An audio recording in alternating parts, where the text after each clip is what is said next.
All right, we ready to go? I just want to tell you that the reason why it took a little while was we were expecting 1,000 people. We have 3,000 people. The good news for you is what we decided to do, because you're so fantastic, is that we have a comedy hour that was supposed to be a little bit later on. And instead of it being later, we're going to do it exactly when these guys are finished. Yes! We're going to do it in here. We have an incredible lineup, comedy lineup that we're going to do. So stay in your seats when this is over. We're going to go right into that. The other thing I wanted to tell you was, the first year that we did this, we had about a couple hundred people coming with a couple weeks left. But then we got this guy, Cenk, to the day.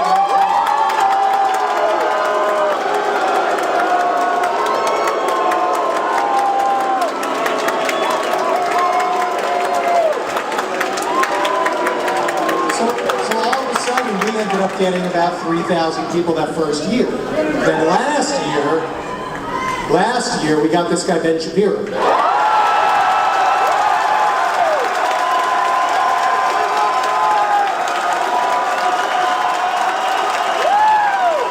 we ended up last year we ended up with about 8,000 people coming to Politicon.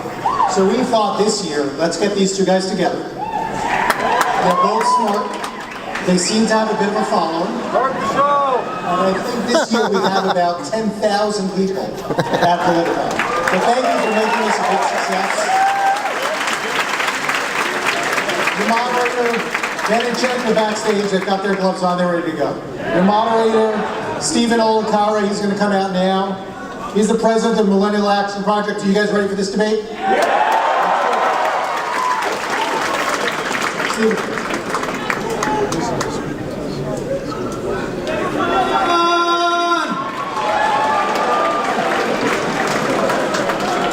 Are you ready for debate night at Politicon 2017?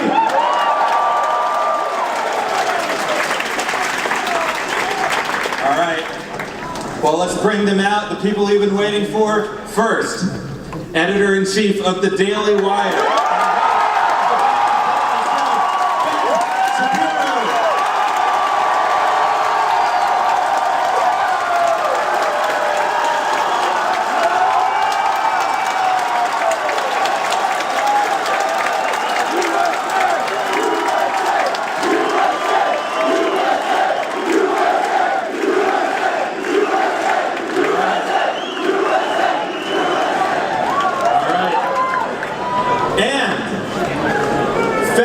And host of the Young Turks, Cenk Uygur.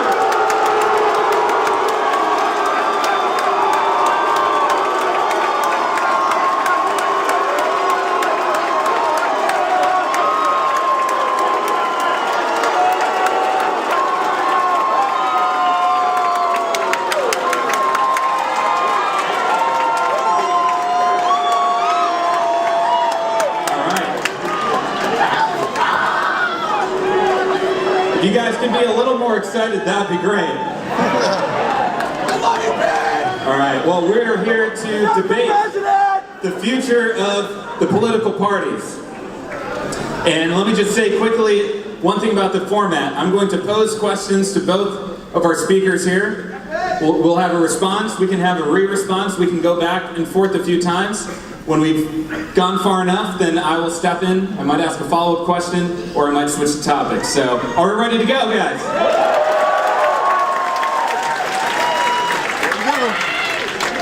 All right, well, let's start with one of the topics in the news today, and that's healthcare. And I'm going to start with Ben.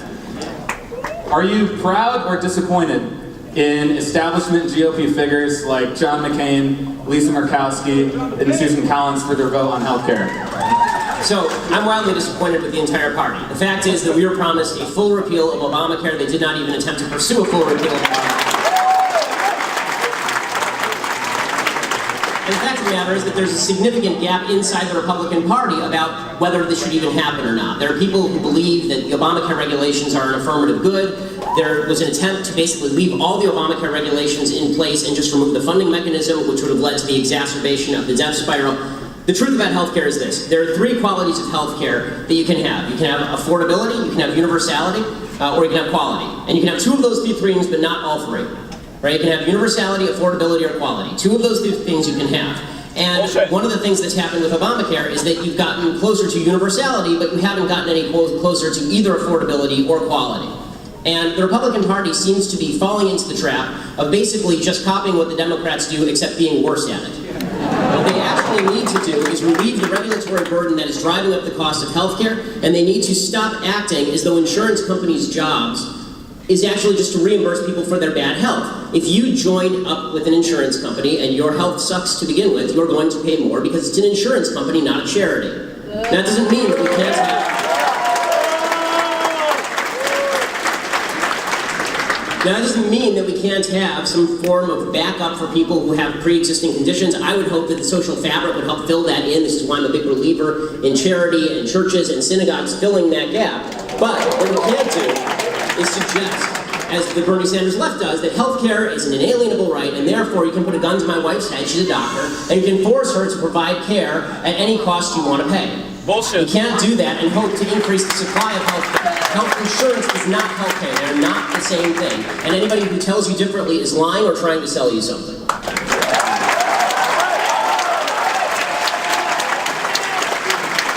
Cenk, your take on the healthcare bill. Great. Before I do that, first of all, welcome to the Thunderdome.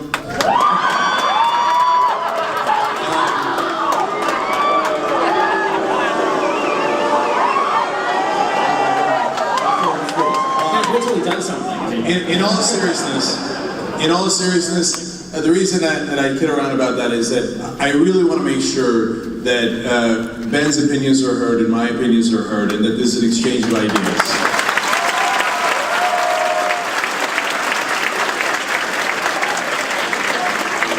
And believe it or not, there are some things that we do agree on, and we won't be discussing those today. So on the issue of healthcare, let's get going. So the Democratic Party is incredibly proud that they defeated a bill that had 17% approval rating. It's a low bar. And I'm glad they held. The Republicans have a comical position, which is that why didn't the Democrats help us defeat Obamacare? Well, that's kind of because that was their idea. And why in God's green earth would they help you defeat their own plan? Now, is Obamacare enough? Not nearly. And there are a number of issues that we had as progressives with it, including lack of price controls. You left it in the hands of private insurance, and of course, them being corporations, which Ben kind of alluded to there, they're going to want to make money. And so that is very, very normal. And so I don't think that that was the right way to approach it, and it was originally a Heritage Foundation plan to begin with. So I believe that the right approach, and the one that Democrats should pursue next, although they probably won't, is Medicare for all.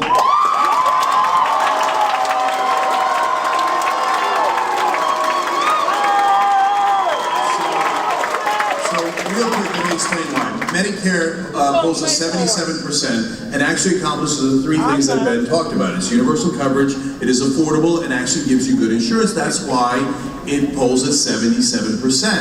And Medicare for all now polling at 60%. Federally funded health insurance for everybody polling at 61%. So I tell to my Democratic friends, you might want to try something that's popular for a change. Yes.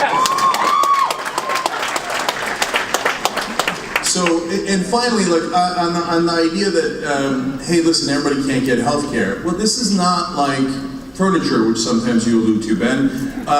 You can have good furniture, bad furniture, I've had it all, right? That's optional. If you don't have good health care, you die. And that's right.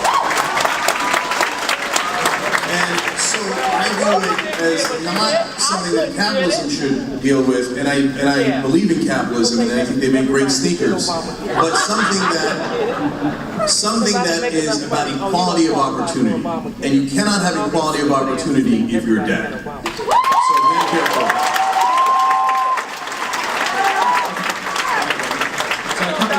Notes in response to Medicare for All shtick. So this is a Bernie Sanders shtick, obviously. The problem with Medicare for All is that when people say that it's affordable, this isn't affordable to the person who has the Medicare. It is not affordable to the country. In fact, it is so unaffordable to the country that the state of California is a nut job leftist state, just refused to even pass Medicare for All because it would immediately put their foot.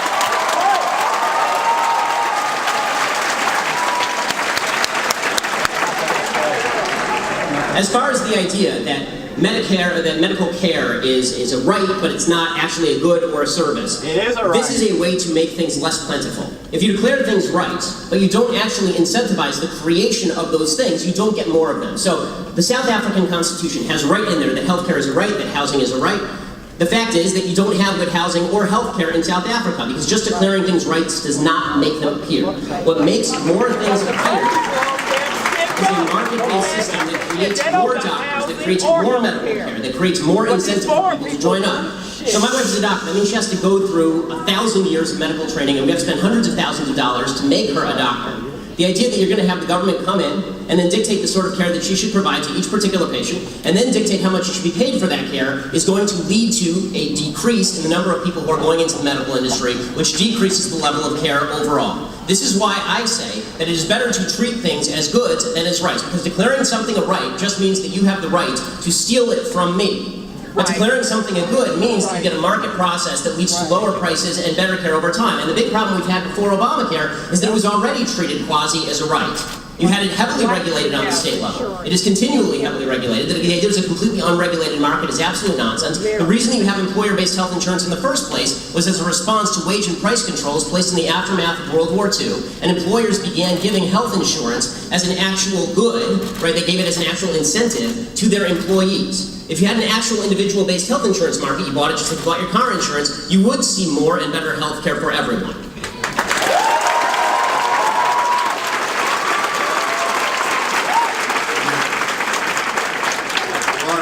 So, Ben, I don't want to steal health insurance from you. I want you to be healthy. That's why I want Medicare for all.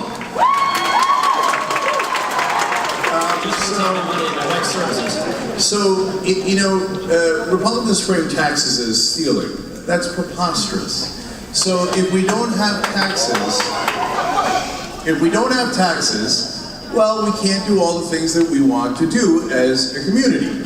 Now, there are some things that we just talked about that we don't want to do as a community, we want to do as individuals. In fact, the things that we want to do as individuals are much greater. That's why we're a mixed economy, but largely capitalist, and I agree with that. And I run a small business myself, getting larger every day. So, but there are some things that the government should do. They should do the military, cops, roads, bridges, and yes, education and healthcare. That's because, conservatives seem a little confused about how healthcare works. Paul Ryan had a whole press conference about this. Ben a little bit alluded to it there. They're like, oh my God, it turns out the healthy subsidize the sick. Yeah, that's insurance. That's how it works. It's like the people that are not getting into accidents are subsidizing the accidents. Yes, that's car insurance. That's how insurance works. And yes, taxes work in that we all decide we're going to do X, but we're not going to do Y. And I think it is fair for society to say that yes, we are going to do health care for everybody. Everybody. We're not going to leave 20 million people uninsured. We're not going to leave 30 million people uninsured. That's not what we do in a civilized society. That's right. From time to time, they attack against Medicare. They say, oh, it's an entitlement. They ain't paid We paid for it through payroll taxes our whole lives. You're goddamn right we're entitled to it. Because we paid for it. We paid for it. And so when you take out the middlemen of the insurance companies that put their profits in there, that put their marketing in there, that put their lobbyist money in there, that means more savings for Americans. And so finally, the idea that it can't be done is preposterous, since every other Western developed country does some version of single payer. Yes. Now, this can be done, and it is done at lower rates and better coverage.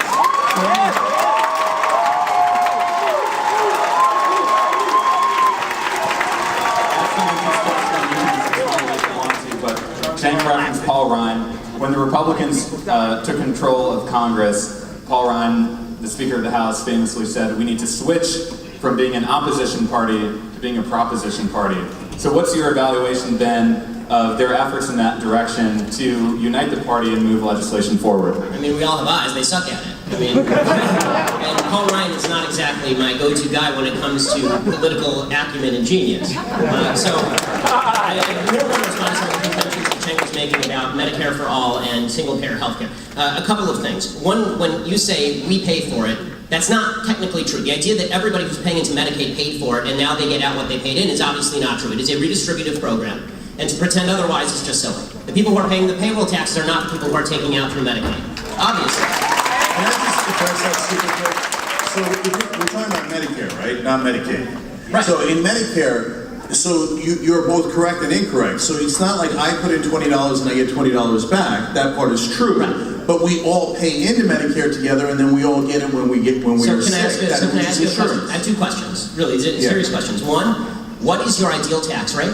Because it's going to cost a lot of money for a lot of this stuff. And two, what is your ideal level of medical care? Because the fact is that we can spend millions of dollars on people at end-of-life care. We can spend millions of dollars on surgeries and preventative care. I mean, healthcare is an expensive business, even under a single-payer system, which is why generally you end up with rationing. So, what is your ideal level of healthcare that is provided to everyone, and what sort of tax rate are you proposing to subsidize that? Yeah, so those are very, very fair questions. So let's talk about taxes for a second. So conservatives agree, or say all the time, that the golden era of America was the 1950s and 1960s. Well, there's a lot of truth to that. Our economy was booming at the time, and we became the #1 economy in the world at that time. The tax rate for the highest bracket fluctuated between 70 and 91%. So that is what we do at our best. Now, I want to be clear. I'm also a businessman, and boy, that seems high. It does, okay? And one of the reasons my family were Republicans when I was growing up was because before Reagan came in, the highest marginal tax rate was 70%.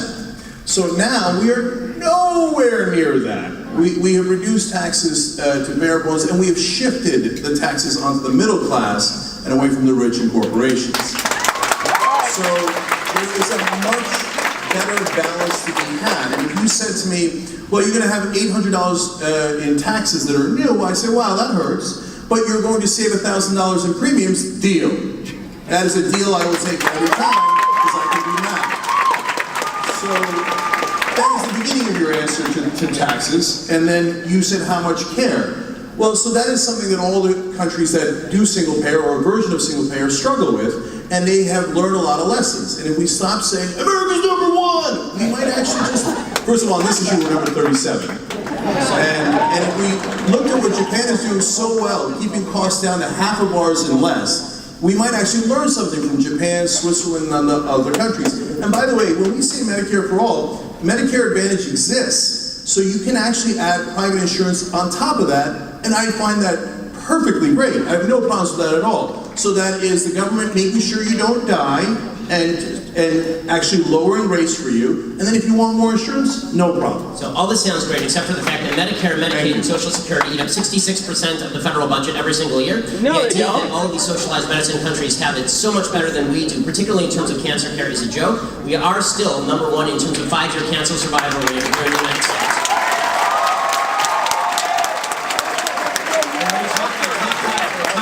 Tax rates in the 1950s, there are a couple of things that are worth noting. One, that was top individual marginal tax rates, not necessarily the business tax rate. We now have some of the highest corporate tax rates altogether in the industrialized world. And if you would prefer for us to destroy half of the world before we become the only country that didn't have its industrial capacity destroyed, which is what happened in the 1940s, leading to us being the only productive country on planet Earth, essentially, for the next 2 decades, I'm not with you there. I'm not really in favor of having a giant world war that destroys all industrial capacity against the West. So we're the only people who actually have the capacity to produce anything and just markets that we can provide to. Right. So first of all, it is fair to say that, of course, the 1950s and 60s were different. We had just come out of the war. So, but you have to consider all the different factors. So one was that factor, another factor that was the one I mentioned. So when Republicans or conservatives say, well, high taxes by definition will lead to slower growth, well, we know because of our experience in the 1950s and 60s that isn't true. Now you can say there are other factors, but you can't say that the highest marginal tax rate being 70 or even 90% slows down growth, because it didn't. And it wasn't in Japan, it was right here. And by the way, as a guy who grew up Republican, I was surprised by that too. I was surprised that Finland's system of non-competition in schools worked, but it does. So we have to be open to facts and understand. So, and on the issue of where we're good and not good in healthcare, sure, there are different areas where we excel. But Ben, honestly, you're cherry picking there at one particular area that we're good. Overall, we're number 37. That is not a good result. Well, you have So to we're break not down dying from cancer, we're dying from other things. It's empirical. We are not as healthy.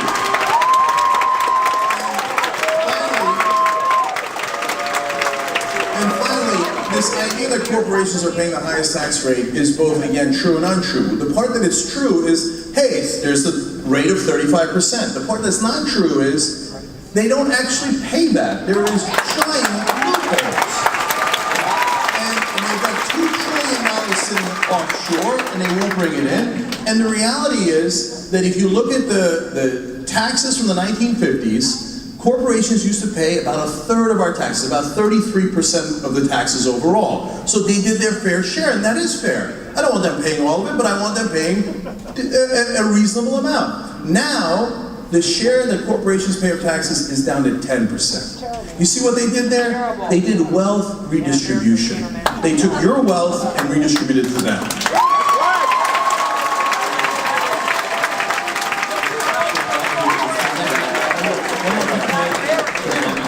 Because we can do healthcare for 8 hours. But two things. One, I'd like to know which tax deduction, when people say tax loopholes, a tax loophole is just a tax deduction that's available to everyone, and some people take advantage of it and some people don't. I can't take advantage of certain corporate tax deductions because my business isn't in those businesses, for example.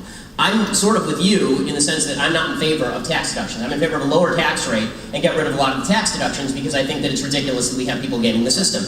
That said, I'd like to know which tax deductions you'd like to do away with. And I'd like to know also when you say that corporations pay 10% of the taxes, right, and individuals pay the other 90%, okay, so that means the taxes are still getting paid to a higher rate than we ever have in our history in terms of the tax revenue to the government.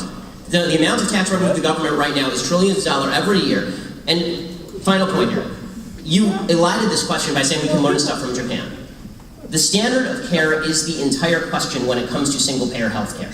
That is the entire thing. If people felt like they were going to get the same access to care in a single-payer healthcare system as they did in a system where they can pay their own way, then we would have no controversy here. But the fact is that rationing is mandated as soon as you start having the government run the healthcare system and decide what level of care people get. So I don't want anyone deciding what level of care that I can get. I don't want anyone else to, they don't care about me. They don't know my child's name. They don't know my name. All they know is how much I cost. I mean, Ezekiel Emanuel's at least honest about this. Ezekiel Emanuel comes out and says, listen, I want to die at 70, right? I want to die at 80. That's fine with me. I'd rather die at that, well, that's good for him, but if I don't want to die at 80, or I don't want my father to die at 80, it's none of his damn business.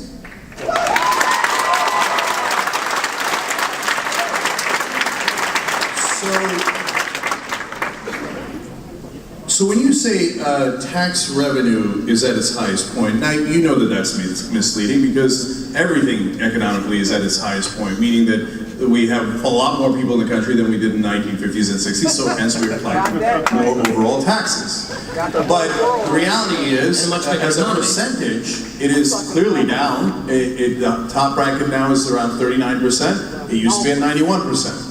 That's inarguable, right? And our economy is significantly larger than it was then, and part of that is because of reductions in taxes over previous decades. Well,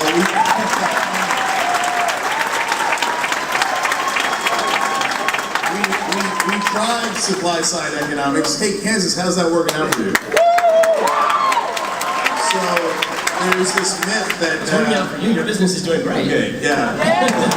Well, we just had 8 years of Obama.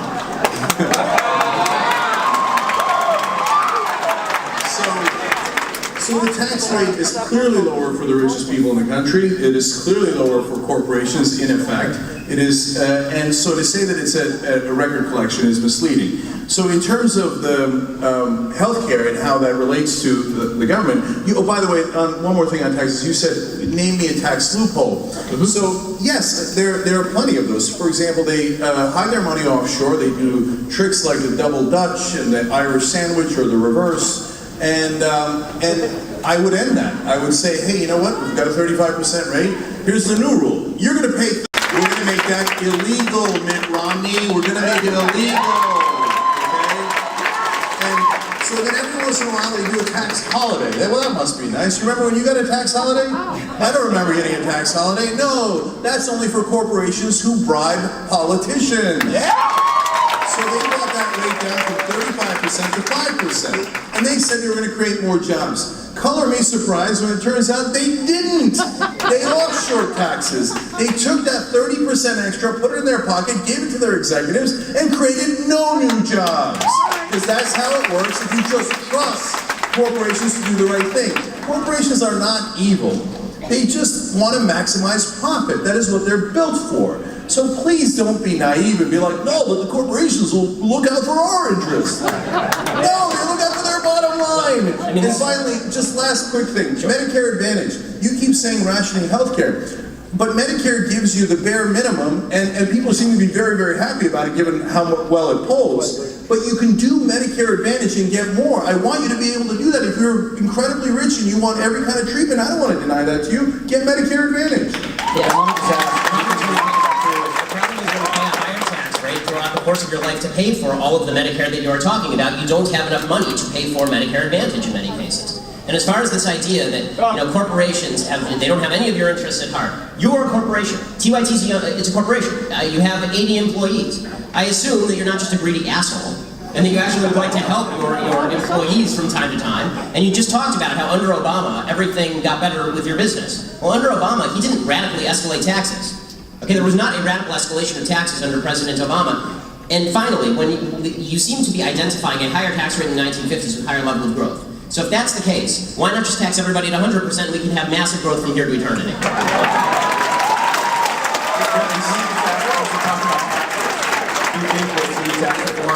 In the next few months here? Okay, so let me try to address all that in your question as well. So just real quick, look guys, I said it however many questions ago. Of course you have to find the right balance on all of these issues, including taxes. So I never said there's no end to how much you can. I'm just asking why, though. Yeah. So this leads to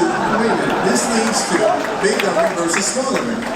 You're asking me what the ideal tax rate is, and then you did a straw man there for a second and said it should be 100%. I never said that. In fact, I said. You said the economy grew faster when the top marginal tax rate was 91%. So I'm asking you, why shouldn't the top tax rate or all tax rates be 91%? You seem to be identifying a higher rate of growth with higher taxation. So I'm asking you, on principle, you keep talking about the glories of a mixed economy. So now tell me about the glories of capital. I've heard about the glories of high tax rates. I've heard about the glories of government-provided health care. Now tell me some of the glories of actual capitalism, which is the basis for all the things you're talking. Tell me why it's good. Right. So now, look, when you... I use the example of the 91% and 70% to give you a sense of that I was surprised and you'd be surprised to find out that our economy was booming in those times. That's not to say that that is the right tax rate for us today. And so the exercise of finding the right tax rate is... Guys, try to follow along, okay? Just follow along.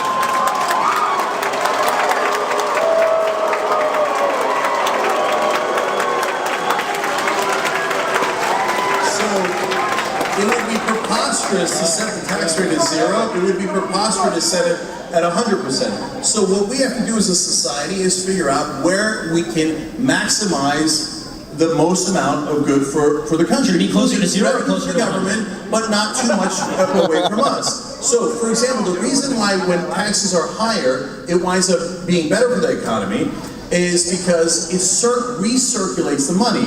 So if you give it to the rich, this is hilarious. If you're uneducated, please at least don't.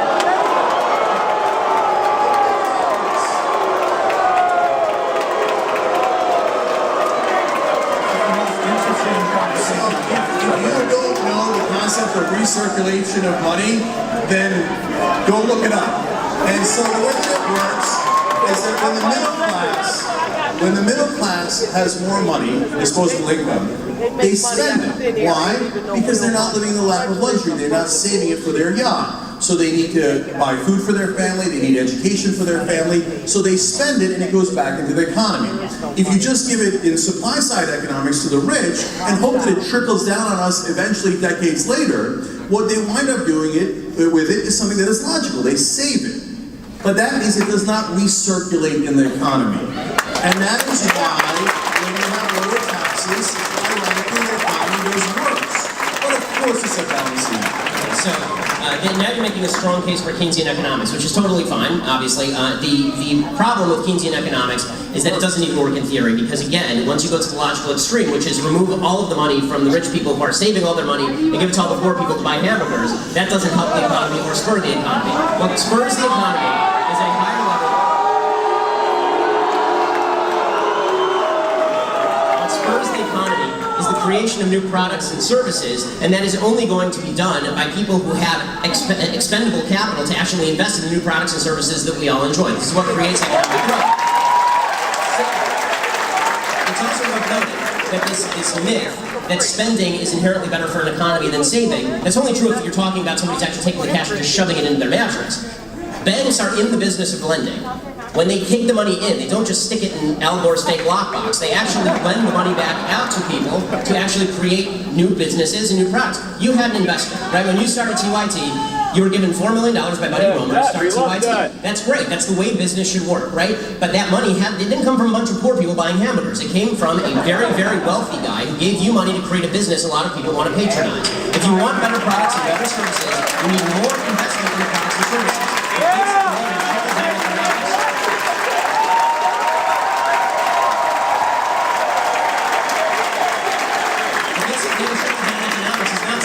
Any conservative even proposed. It's a leftist revision of what economics actually is, because you're not giving me the money.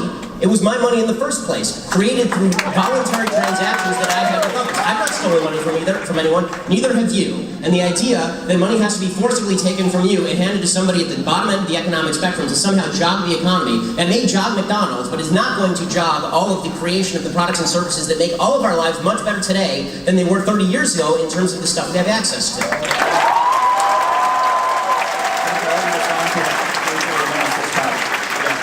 So I'll try to answer that as briefly as I can, and I'll go on to your question. So when you talk about, hey, the banks they're not going to just keep the money, they're going to put it out and lend it to people, unless they decided to do their own investments, which is what they did because we were told last week. So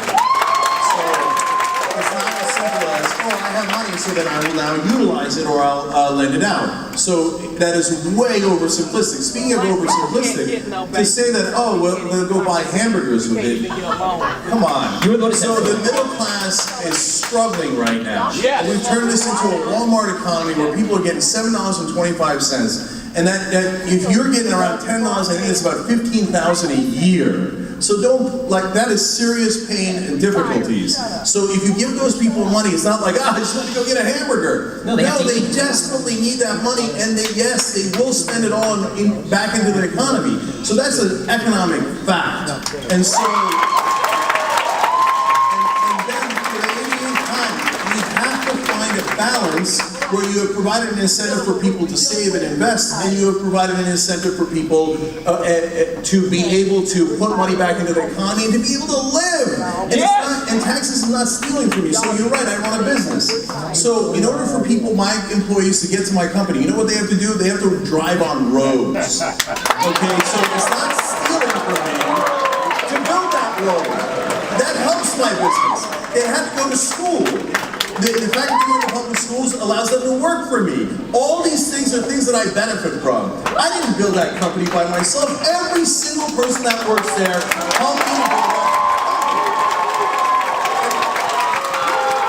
That's what it means to work together.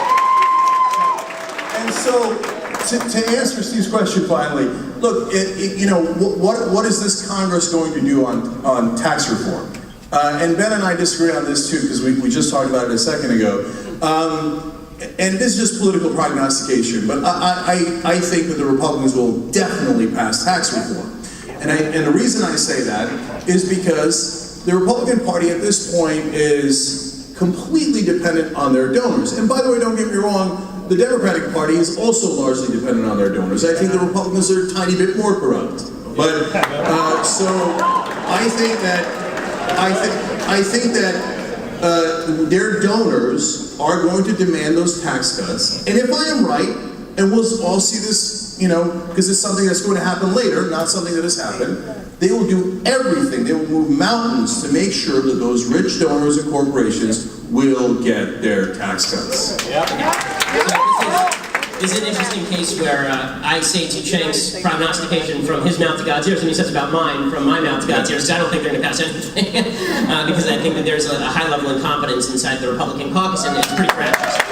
But I do want to go back to a couple of points, because you actually had some major thematic points. You talked about roads, and the fact that we need roads in order to get to work. This is a point Elizabeth Warren made, and obviously a point that President Obama made at the time. I don't think anyone argues that we don't need roads to get to work. The problem is that when you're talking about roads as a percentage of the budget, you're talking about a tiny, tiny, tiny percentage of the federal budget, and of the state budget, and even of the local budget. So the idea that you're justifying massive tax rates on corporations in order to pay for roads is just intellectually dishonest. It's a tiny, the stuff that we agree on, the government should spend on, is a tiny percentage of spending, right? It's all the other stuff that we disagree on. As far as the idea that I'm somehow being, dismissive toward people who are buying hamburgers, I'm not. I'm saying the people who are poor need to buy hamburgers to feed their children. They don't have the money to invest in building an iPhone, because when you're just trying to get by and you are living in a Walmart subsistence economy, you're using that money to buy the products and services you need to get by. That does not create new products and services that become cheaper over time through competition. You need somebody to make those investments. You said this about Glass-Steagall, for example. You said the banks, they might make their own investments. In what? In what? They're not investing in themselves. I mean, they have to take that money and then they have to use it to invest in something else. Places like Apple, places, some that fail and some that succeed. This idea that banks are somehow evils is just not the case unless we're talking about working in Congress. Here you and I agree. Working in congruity with a Congress, with a legislature that is attempting to give them kickbacks. Both you and I agree on this. So, and finally, as far as the idea that Republicans pass tax cuts because they're beholden to their donors, okay, and Democrats pass tax increases because the unions give them hundreds of millions of dollars every year.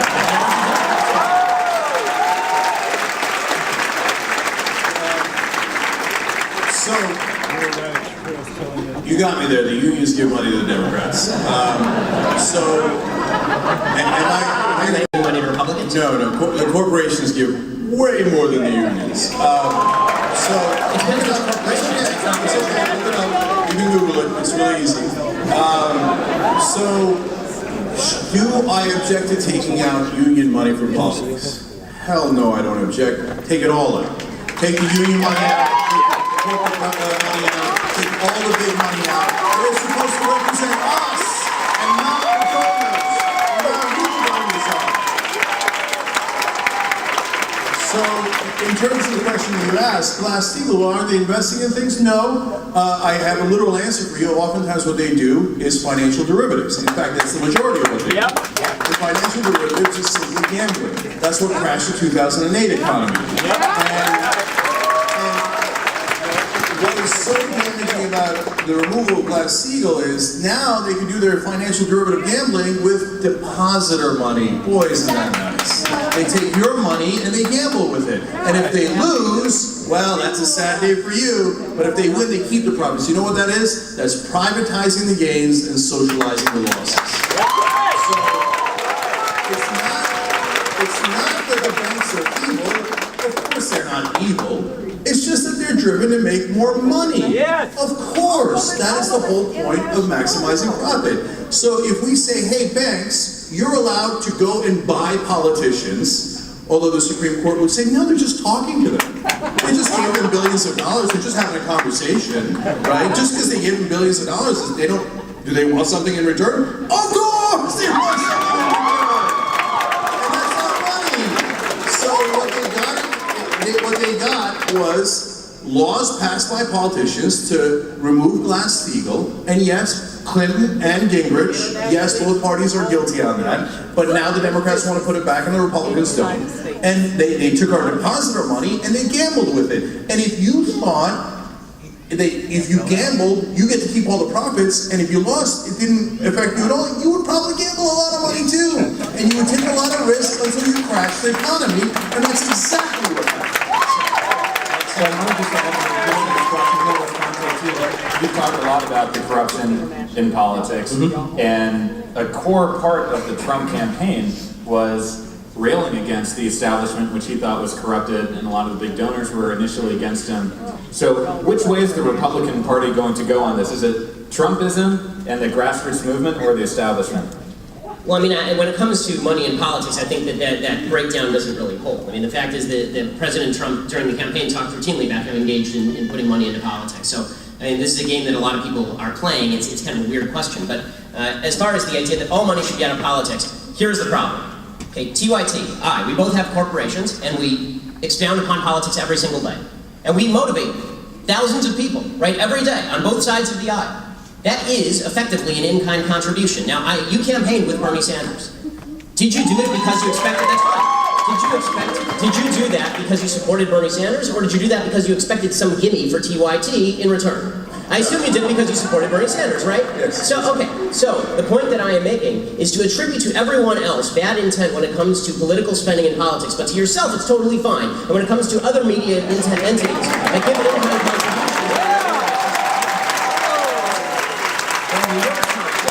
The New York Times, which is biased to the left, spends an inordinate amount of time and money reporting on Mitt Romney's idiotic stories about how he was in high school and cutting a gay kid's hair in 1932.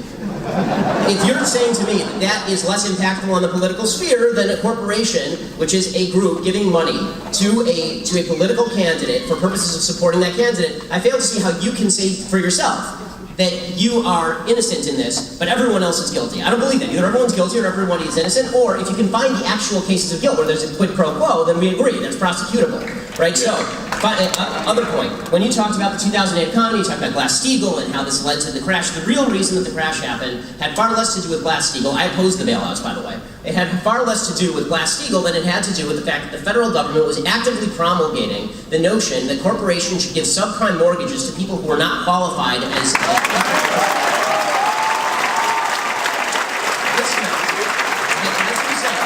Corporations are not inherently conservative, they're not inherently free market, they're inherently profit-driven. So if they felt that they could give a bunch of subprime mortgages and this would inflate the real estate prices, and if things went wrong, they just foreclose on the nearest house, and the market just keeps going up and up and up, and they can just, as you say, turn these into derivatives and sell them on the open market by pretending that these are all good loans because they have government backing, then of course you're going to get an inflated, overheated real estate market. But the question there is not the workings of the free market, it's the combination that you like in a mixed economy, that I hate. Okay, I hate mixed economies in the sense that I don't believe that capitalism and socialism should be mixed, that corporatism is the solution. Okay, what you're talking about is corporatism. You're talking about Glass-Steagall, which freed, they're getting rid of Glass-Steagall, it freed the corporations to invest in a free market manner, but also they gave a bailout to all of these corporations by essentially incentivizing them to give a bunch of bad loans, knowing that if things went bad, then all the losses would be socialized. The problem there is not the free market, the problem there is a government that is acting as a backstop for bad decisions in the free market by profit.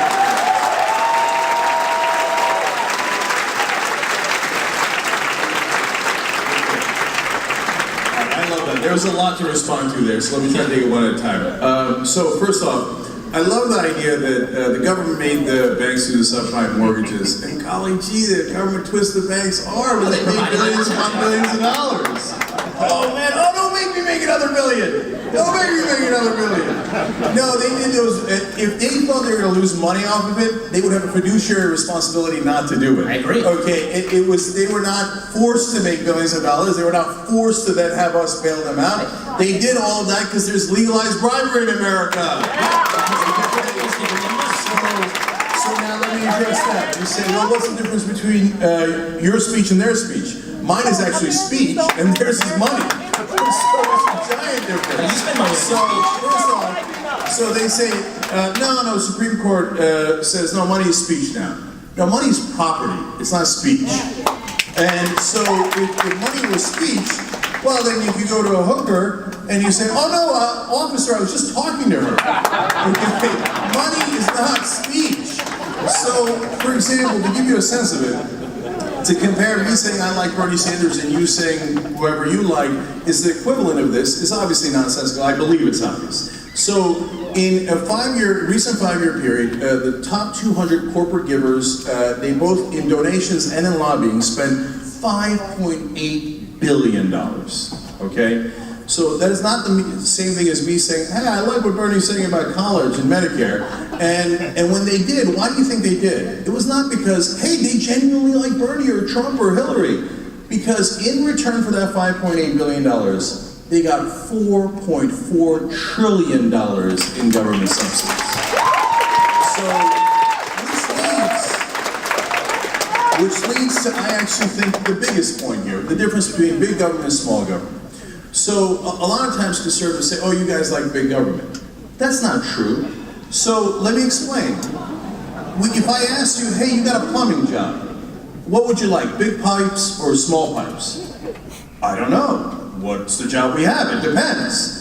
It's the same thing with the government. Okay, what size government would you like? I don't know. What's the job we have? So to say big government or small government doesn't make any sense. So, for example, do I want a big government that invades Iraq? Hell no, I don't. No way. And then you were vociferously for the Iraq War, so in that sense, you loved the big government. Couldn't get enough of it. And I could go on and on and on. Republicans say, no, no, no, we don't like big government, but we'd like to be inside your uterus.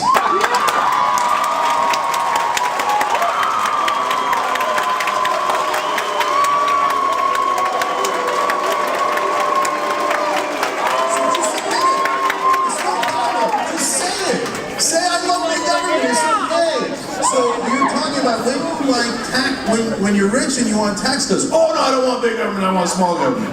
But when it's convenient for you, you like oil subsidies, and you like wars, and you like to meddle in people's private lives, then you love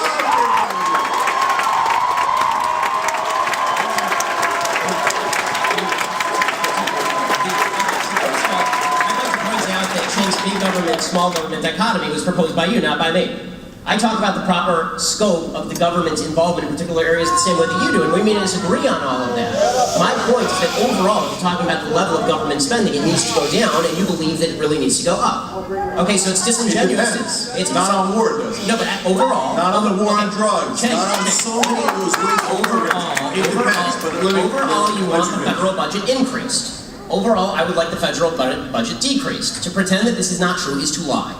Okay, and when you suggest that there is no difference between, we just have different visions of what the government should cover. These things cost different things. Okay, the war in Iraq was very expensive. You know what's more expensive? Social Security, Medicare, and Medicaid. All of these are vastly more expensive. As far as that, again, going back to this idea that, again, I don't like this big government dichotomy any more than you do, in the sense that you say, well, it's big government for the government to get inside people's homes. And I say that it's the government's job to preserve life, liberty, and property, and one of those things is life.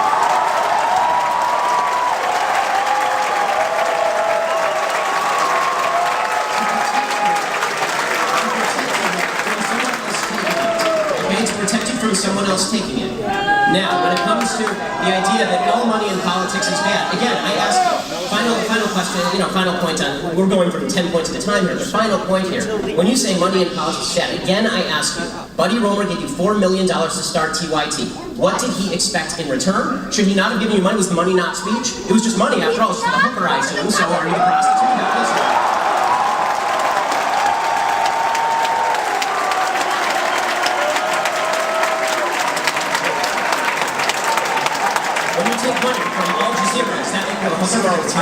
That was an awesome conflation. Okay, you talk politics and how money is not speech when you give it as a campaign donation, and you turn it around and do a business investment. You know, a business investment, it has nothing to do with speech. Money is money. They give us an investment, because they believe in our business. That has nothing to do with politics. Right. And you think the government is in the business of regulating business. So, if the government is in the business of regulating business, what would be the problem with the government telling Buddy Roemer he is not allowed to invest in your business? No, those are two different issues. No problem. No, one thing is to say, hey, let's set reasonable limitations on what can happen around elections, which is again what most developed Western countries do. So, and they have different versions of that rule. There's ads you can run, you can't run ads within a certain period of time. You have public financing versus private financing. Those are rules around an election. That is a completely different issue than the government saying randomly you can and you can't invest in businesses. So you're conflating those two issues that have nothing to do with one another. Why me? Because you believe in education, so why don't you believe in healthcare? Because it's a free country, and I get to spend my money wherever I damn well please.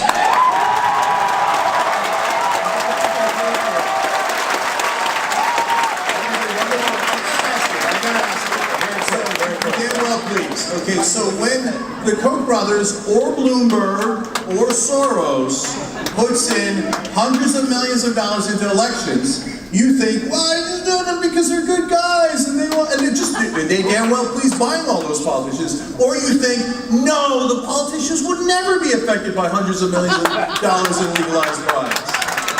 And you can't just spend your money anywhere you want. Of course there are rules. You can't bribe people. Right. There's many things you can't do with your money. And one of those should be bribing politicians, but we made it legal. So I'm curious what your opinion on that is. Do you think that they're just calling shucks?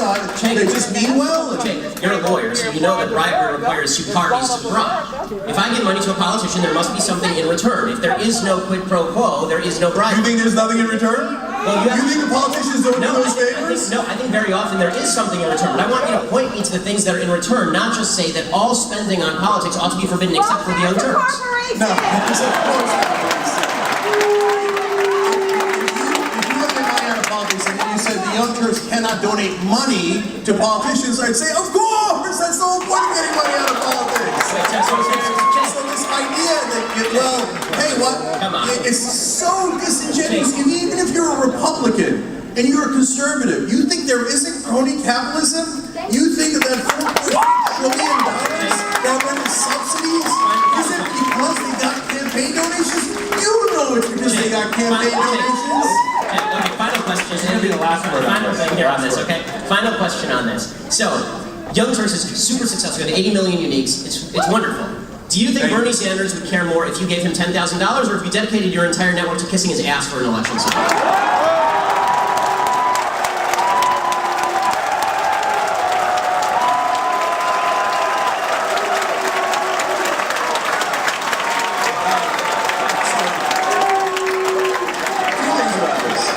First of all, I think you and I will agree that what we did in praising some of Bernie's programs, a lot of Bernie's programs, but not all. For example, I disagree with him on guns, and I thought Hillary's education program was slightly better than Bernie's. And by the way, I agree with Republicans on the Export-Import Bank. So it's not blind allegiance. That is not what we do, not remotely, okay? Second of all, I think you'll agree with me that the mainstream media kissing Hillary Clinton's ass for 2 straight years was a much bigger problem. Now, the distinction that you're asking for, and now I've answered I think 4 times this. One is speech, and by the way, protected, you said life, liberty, and pursuit of happiness. I think we all agree to that. I got a big applause line. I also agree.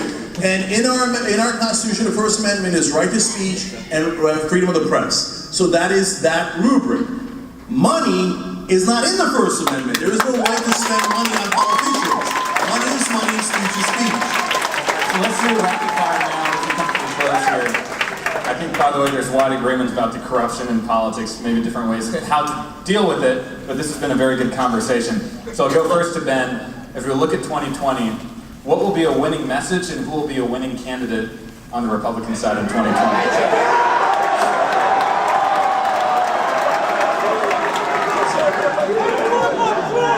I think that the greatest ally that the Republicans have is the incompetence and stupidity of the Democratic Party.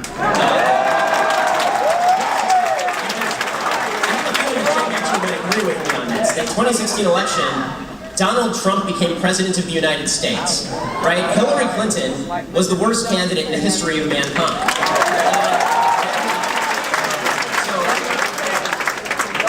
The Republican message I never thought was a particularly losing message. I just think that what we have right now is such a polarized politics that it's going to be very difficult for anybody to pass anything in this climate. I also think that what we have almost a reactionary feel on both sides. Like what I like about this debate is that we're actually talking about ideas, which is actually pretty rare in this sphere.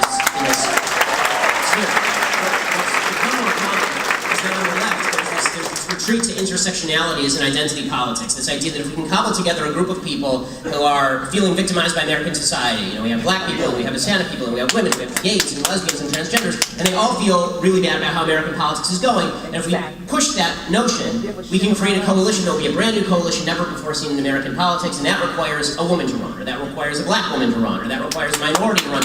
If they do that, then what you're going to see from and I think an equally nasty way, from the right is a response that says, okay, well if you're going to do identity politics, you will see some white identity politics from the right, which I think is really negative. I don't want to see either of those things. What I would like to see is the Democrats campaign on the bigger, on the stronger involvement of government in your life and higher taxes program that Cenk wants them to campaign on. The Bernie Sanders, Elizabeth Warren program. And I would like to see the Republicans campaign on my program, a smaller government, libertarian program that says the government should get as much money.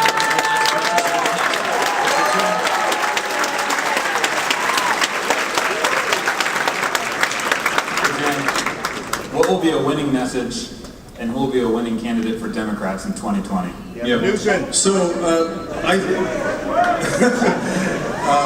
Wouldn't it be weird if this ended up being the stage? Presidential debate. Okay, so, look, Ben, you said earlier that you didn't set up the big government, small government paradigm, but you just said you want them to run on a small government platform. So, but again, small government doesn't make any sense. So let's break it down. You asked me about particular issues, so I'll give you one. So you were in favor of the Iraq War, that cost us at least $1.5 trillion. Then people turn around and say to Bernie Sanders, well, I mean, college for your kids are middle class, that's unaffordable. That's way too much money, you can't do that. That costs $75 billion a year. First of all, college for your kids, you know what that's called? That's called the American Dream.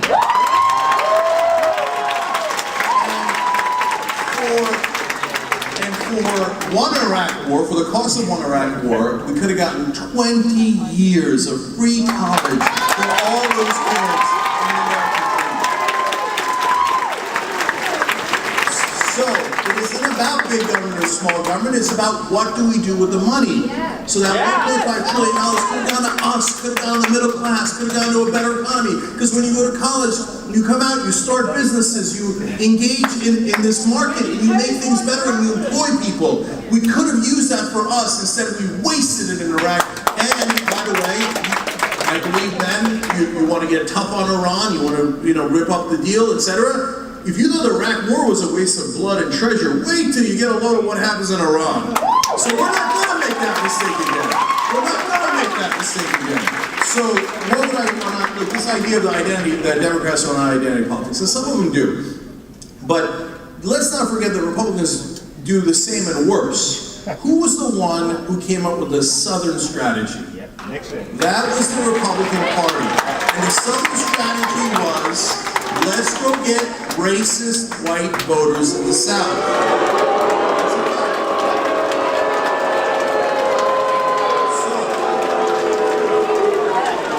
Once again, it's this wonderful capitalist invention called Google. Google. So two Republican chairmen have said, yes, we did do that strategy, and we apologize. So that's a fact.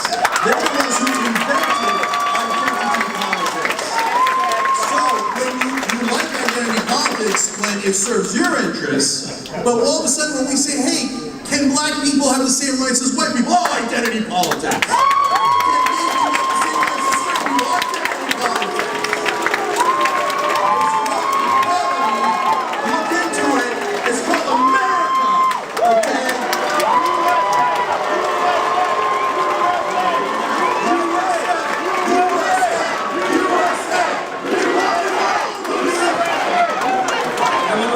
This is very quickly.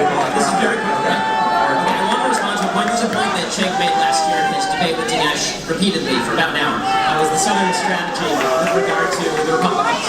Okay, I'd like to point out the idea that the entire South solidly moved into the Republican category because of the Civil Rights Act is historically false and has been debunked multiple times by people ranging from Sean Trent in regular politics to professors at the University of Pennsylvania. And there's a bunch of ways to debunk it, including the fact that the Congress did not switch Republican in the South until 1994. Okay, to take 30 years for the racists to realize what was going on. 21 senators from the South were Democrats. How many of them became Republicans after the Civil Rights Act? The answer? 1. The other 20 stayed Democrats. In 1952, Eisenhower did not win a ton of the South. Eisenhower did win, however, 7 states in the South in 1956, after he sent federal troops down south. The reason that the Republican Party started to win in the South began in the 1950s, not after the 1964 Civil Rights Act, and it was largely due to the movement of industry down south. It was new fringe members of the Republican Party, younger members of the Republican Party, who switched over to the Republican Party in the South, not old Democrats, who remained old Democrats and are still old Democrats today.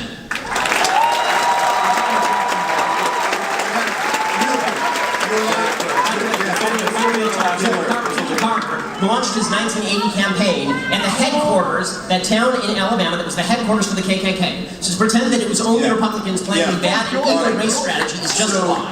Okay.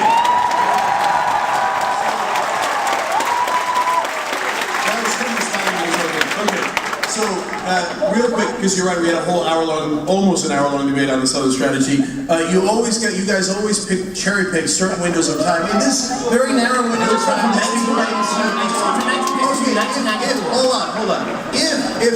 If you're so right, why did two heads of the RNC come out and say, yes, we did the Southern strategy, and we apologize? Why did Patrick Kenny say to me on MSNBC, yes, we did the Southern strategy, yes, we got whites to vote for us in the South, and we had a good run. Okay, it wasn't me saying it, was Republican leaders and Buchanan who did it at the Nixon campaign, admitting that that was exactly the strategy. There were some members of the Republican Strategy Council who were doing evil things. That doesn't mean all the people who voted for the Republicans were voting for them because of those things. And to impute that motive to tens of millions of people down south is to ignore not only every Republican opinion, but also to recognize history.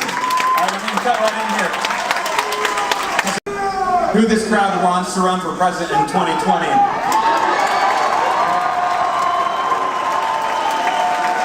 Second of all, this is exactly the type of debates we need to be having from between the left and the right, all across the country. And I'm going to thank Politicon.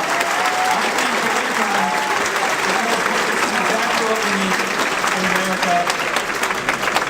If we're not listening to each other, then our democracy won't succeed. And that's why I think this has been a very constructive debate. I'm not going to appoint a winner, but the real winner is the audience, because I think you've hopefully learned something new. So please join me in thanking our debaters tonight, Ben Shapiro.